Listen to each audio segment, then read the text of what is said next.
Undercover boss grabs a coffee, freezes when waitress says she hasn't had a meal in 2 days. Monday morning. The sky was a dull gray, and the rain didn't fall, it simply lingered silently on the window panes like droplets, too hesitant to disappear. A damp chill slipped down the streets, laying a thin but heavy veil over the atmosphere. Michael Carter pushed open the door to Sunrise Diner, branch number 28, wearing an old coat and a dark baseball cap. He chose a table by the window, quietly pulled out a chair, set down his bag, and ordered a black coffee, no sugar. No one recognized him, and he didn't need them to. On paper, this branch was a highlight.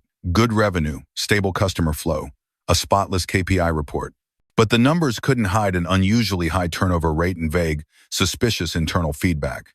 He came to find out why, not through reports, but with his own eyes and through silence. The space inside looked fine. Clean tables, soft lighting, gentle music from ceiling speakers. But the air lacked life. Employees didn't call each other by name. No laughter. No words of encouragement after a busy shift. Everything ran smoothly, but in a cold, sterile way. Only one person caught Michael's attention within the first few minutes, Cassie, a young woman with a slim frame, hair tied up high, her shirt slipping off the shoulder from constantly lifting trays. Cassie moved nonstop, her hands swift from table to table. She took orders, poured water, cleared dishes, and mopped the floor when someone accidentally spilled orange juice. She never complained. She never paused. Across the counter, two male employees, Ryan and Jason, were the opposite. They handled just a few tables in the back. When idle, they leaned against the counter on their phones, occasionally chatting loud enough to drown out the music. Michael lifted the coffee cup that had just been served, raised it to his lips but didn't drink. He simply watched Cassie's silhouette as she bent over to clean the table a guest had just left, then immediately turned to handle the next order. A fragile girl carrying an entire breakfast shift on her small shoulders, and no one even called her by name. Michael knew then, the truth he came to uncover was already emerging, not in the system, not in the dashboards, but in every step, every weary glance, every smile held together just long enough to survive another day. And he wouldn't leave, not until he found the real reason behind those deceptively perfect numbers. Cassie brought out a fresh cup of coffee, placing it on the table with both hands, as if afraid the ceramic might hit the cold wood too hard. She gave a polite smile, respectful in manner, but behind it was something unnamed, a weariness soaked into her very breath. Michael looked at her, nodded in thanks. "You seem to be doing a lot," he said, his voice gentle, like a casual observation. Cassie gave a faint smile. "Yes, the mornings are always this busy." Then she leaned in slightly, lowered her voice as if speaking only to herself. "Honestly, I haven't eaten since the day before yesterday." End of sen. The words fell amid the quiet hum of the espresso machine and the soft clinking of silverware on porcelain, but to Michael, they rang out like a slow blade cutting through the very trust he had once built Sunrise upon. He looked up at her, about to ask more, but Cassie continued as though she feared that if she let the silence stretch, she'd lose the courage to keep speaking. "Morning shifts are the worst for tips. We split them, but only a few people actually get anything from it." End of 20. Her tone wasn't bitter. It was just a truth too familiar to provoke frustration anymore. Michael looked down at his still steaming coffee, though inside it had already gone cold. Every word Cassie spoke seemed to illuminate the dark corners of the model he had once proudly called a place where fairness starts each morning.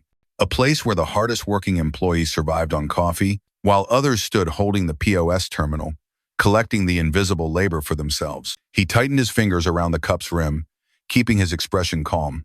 But what he felt inside was a piercing, cold shame. Cassie smiled again, bowed her head, and hurried off, as though she had just spoken something she shouldn't have, as though going 2 days without food was something to apologize for. Michael watched her thin figure move away, then looked again at the cup on his table. He knew in that moment this was no longer just an internal review. This was an alarm bell, and he could no longer pretend not to hear it. Michael didn't leave the diner. He remained at the window-side table. His coffee had gone cold, but his gaze only sharpened. Cassie didn't stop for even a second. She took orders, delivered plates, cleaned tables, brought out checks, refilled water, emptied trash. 12 tables, almost all occupied that morning, were handled by her alone. She didn't appear rushed, but her footsteps had lost balance. At one point, Michael saw her pause briefly behind the counter, gripping its edge as though to catch her breath. Meanwhile, Ryan and Jason, the two male staffers with crisply pressed uniforms, gelled hair, and polished shoes were, each assigned just 4 tables at the back of the diner. They moved at ease, sometimes even glancing at their phones while working. But there was one thing that never changed throughout the morning.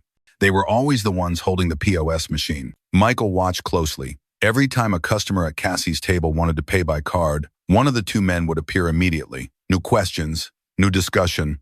They simply stepped in and handled it. Cassie always stepped back.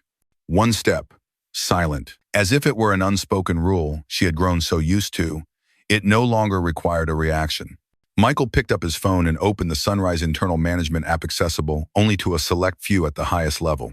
He entered the 2-step security code, selected branch number 28, and opened the POS permissions interface. The data appeared, neat to the point of suspicion. Ryan LID, R. Langford, full pause access. Jason M., afternoon shift support. Cassie M., no permissions, no transaction ID. Michael frowned. He switched to the System Update History tab. Patch 5.3.2, manually installed. Applied only to branch number 28. Note, optimized tip transactions under $15 funnel to a single ID for simplified tracking. Default ID for tip allocation, R. Langford. Approved by D. Hayes, branch manager. Michael let out a sibilant but heavy. Doug Hayes, the same man who once signed the company's internal ethics pledge, who once spoke at the quarterly conference saying, "Sunrise must be a place where those who work the hardest receive the most," was now the one who approved a system patch built for manipulation. And R. Langford, the man sipping cold coffee behind the counter, lazily processing POS transactions with one finger, was none other than Doug's nephew. For weeks, maybe even months, all tips from transactions under $15, which made up over 80% of morning shift tips, were automatically routed to a single ID. No alerts, no system warnings, not a single feedback log sent to headquarters. Cassie, not in the system. No transaction ID, no acknowledgement, no tip share. Michael closed the phone, resting his hand on the now cold coffee cup. Across the room, Cassie was seen bowing slightly in apology to a grumpy customer for bringing the wrong pastry size. Though the mistake came from the bakery counter, she smiled and walked away, holding a full tray as if she were used to the invisible weight no one else saw. Michael watched her go. His eyes darkened, but inside, his voice rang clear and firm. This ends now. This isn't a technical error. This is a sophisticated fraud system. And the one paying the price is the kindest person in the room. Michael knew this Friday morning, the diner wouldn't open the way it always had. It would open to a truth no one could hide anymore. Michael remained seated, but from that window side table, he was no longer a stranger. In his eyes wasn't just disappointment. It was a tightly restrained fury, not to explode, but to be laid out, clearly, systematically, non-negotiable. A new morning shift server just clocked in, smiled at Ryan, and waved at Doug, who was standing inside the glass-walled office. No one knew that the highest-level internal audit had silently begun from the small phone in the hands of that quiet guest. Michael reopened the dashboard access screen, this time switching to the report, tip transactions under $15 by receiving ID. A data chart loaded, ID R. Langford. Oh, last month, 91. 3% of transactions under $15. Oh, total tips received, $2,853.47. Oh, number of shifts, 18. Cassie M. Ooh, no data recorded. He scrolled down. There it was, a technical note added by the systems team on the 14th of last month. Patch 5.3.2 deployed manually at the request of branch manager. System does not detect anomalies because tips under $15 are not required to log by server ID. What did that mean? It meant that if someone wanted to manipulate the system, wanted to redistribute tip money their own way, this update was the perfect backdoor. A smoke screen labeled Process Simplification had been set up to hide the real picture. The one who worked didn't receive. The one who didn't work collected it all. Michael didn't take his eyes off the screen, but in his mind, he was rewinding everything he'd witnessed over the past 3 hours. Cassie carrying trays twice the weight her body could handle. The moment she stepped back, yielding the POS machine without anyone needing to ask, the forced smile when an older guest said, "You look young, probably just started, huh?" And that breath she let out so soft, he almost didn't hear it. "I haven't eaten since the day before yesterday, but it's okay. I'm used to it, sir."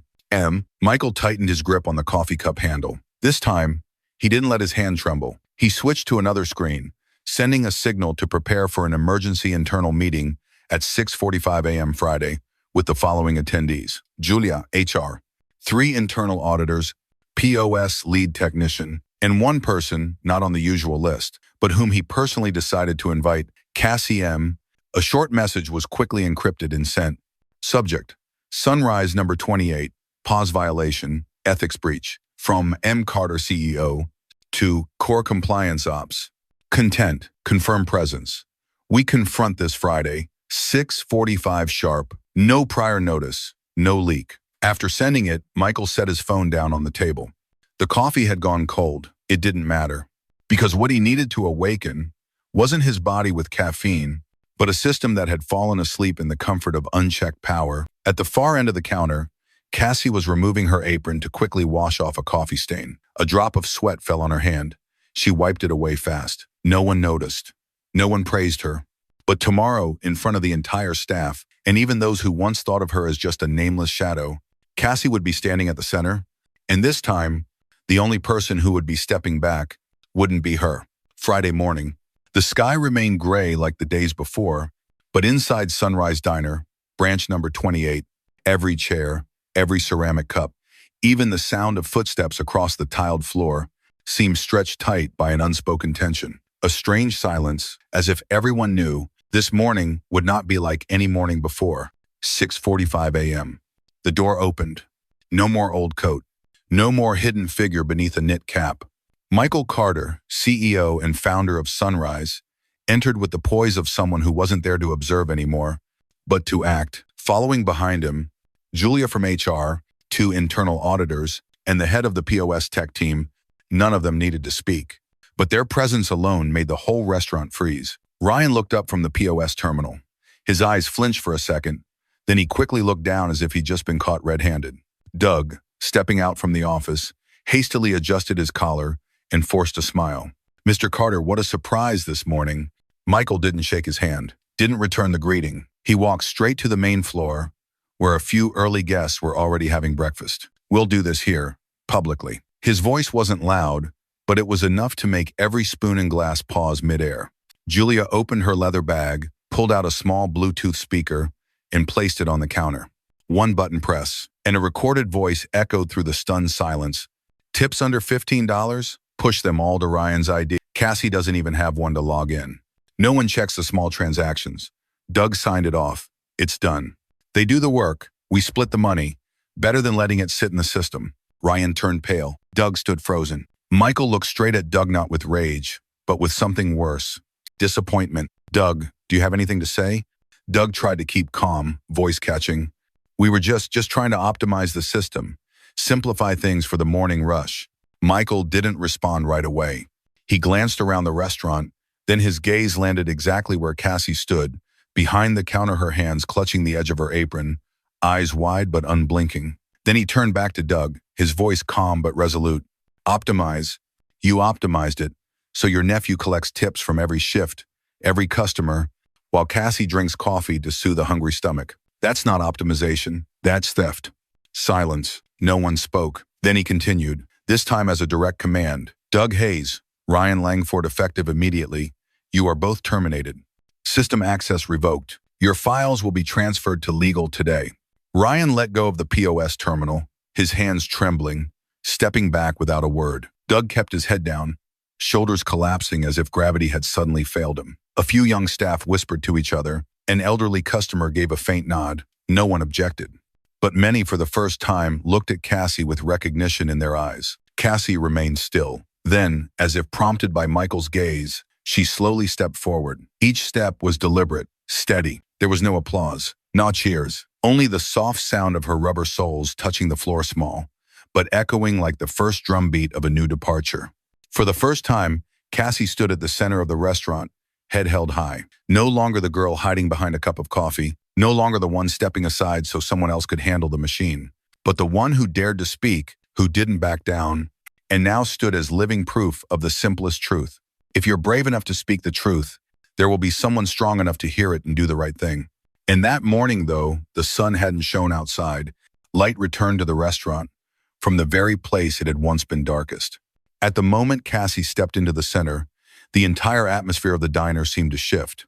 Not because anyone clapped, But because everyone seemed to pause and really see her not just as the familiar server, but as a version of herself none of them had ever witnessed before. Cassie no longer hid behind the counter, no longer lingered in the dim corners. She walked straight to the center table, where Michael still stood. The light streamed through the fogged morning glass, shining directly on the name tag that had never had a chance to be pinned to her chest. For the first time, every gaze turned toward her was free of fatigue, commands, or pity. Ryan had withdrawn deep into the corner, silent, like he'd been erased from the frame. Doug, still standing there now, cast no shadow.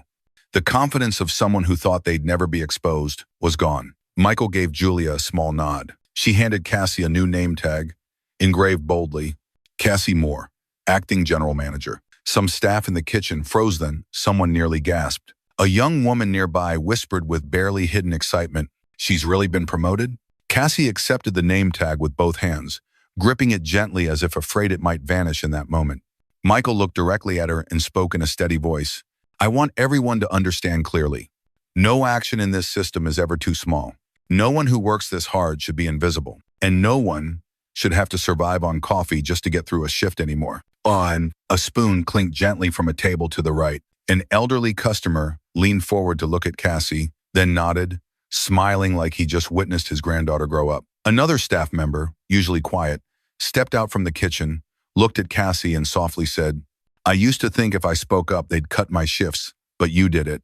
Cassie turned, eyes shimmering, not from emotion alone, but because for the first time in her life, she realized silence was no longer the only option for survival. Michael stepped back half a pace, leaving the center of the restaurant to Cassie. He didn't need to make a speech, didn't need to wave a flag. He simply returned her the space she'd always earned. And Cassie, her voice not loud, but every word clear, said, "I don't want to be someone important. I just want the effort of every person here to be seen.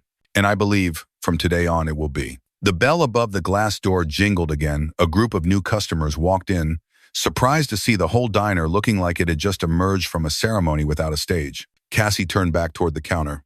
But this time, no one stepped ahead of her to grab the POS terminal. The sky outside remained gray, but the light inside was turned on from something very real, from the hearts of those who refused to give up. 1 month later, the sky was no longer gloomy. Morning sunlight shone through the front windows of Sunrise Diner, branch number 28, casting pale golden streaks on the floor, warm, like a gentle hand patting the shoulder of someone who had once been weary. Michael Carter pushed open the door. No disguise. No need to hide among the chairs. Today, he didn't return to investigate. He returned to witness what he once sowed, now in full bloom. The morning bakery was peaceful yet vibrant.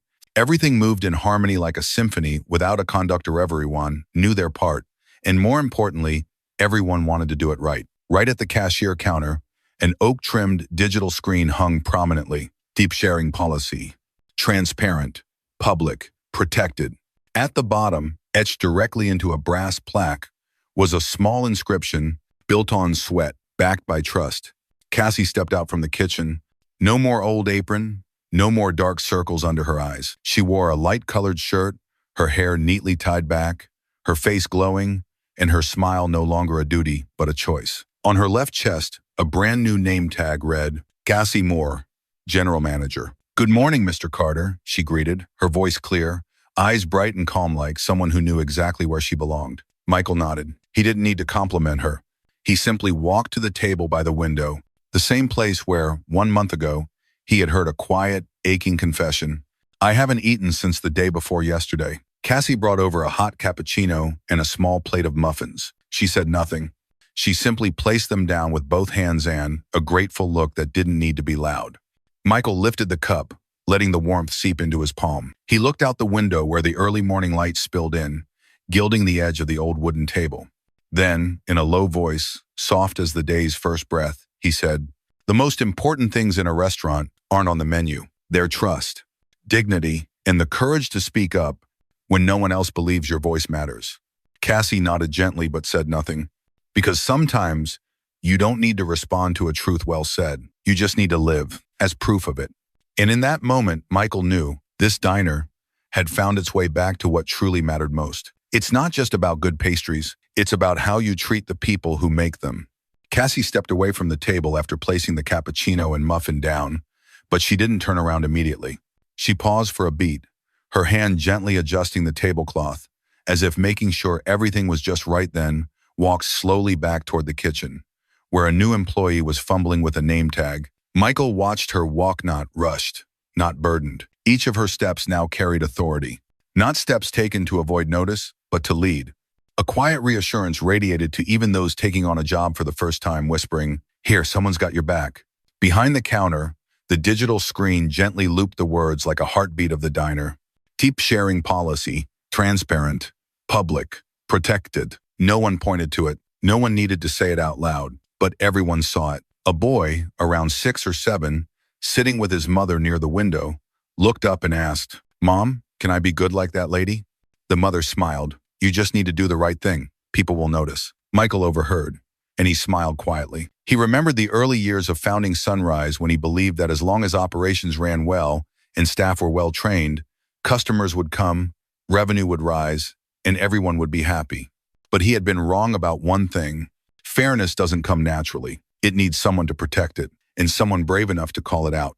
Cassie returned to the table, this time not to serve, but to sit across from him. She smiled and handed over a small folder. "I've started the new shift equality program for morning rotations. Next month's goal is for every team member to rotate PAS access based on transparent service count." Michael took it, flipped through a few pages. Charts, lists, handwritten notes, not flashy, but full of care. In the bottom right corner of the first page, written lightly in pencil, "If they're seen, they'll try harder than you expect." He nodded, said nothing, just looked toward the sunlight where specks of dust floated like glitter in the air. Outside, a group of students ducked in, bought some pastries, and rushed off. Cassie chuckled. Those students used to hesitate coming in. Now they show up together every morning. Michael smiled. That's because this place no longer just sells pastries. It sells kindness. They sat in silence for a few seconds. And then Michael spoke one final thing, not with the voice of a CEO, but with the warm, steady tone of a seasoned baker passing the keys to the one now guarding the oven. "Cassie, thank you for not choosing silence. And thank you for making a muffin more than just a pastry. You made it proof that everyone deserves a share, even the smallest one." In that very moment, a wall clock ticked to exactly 7:30 a.m. the street art of the morning rush. And Michael walked away, leaving behind a place aglow, where the sunlight didn't just shine on the walls, but reached people's hearts.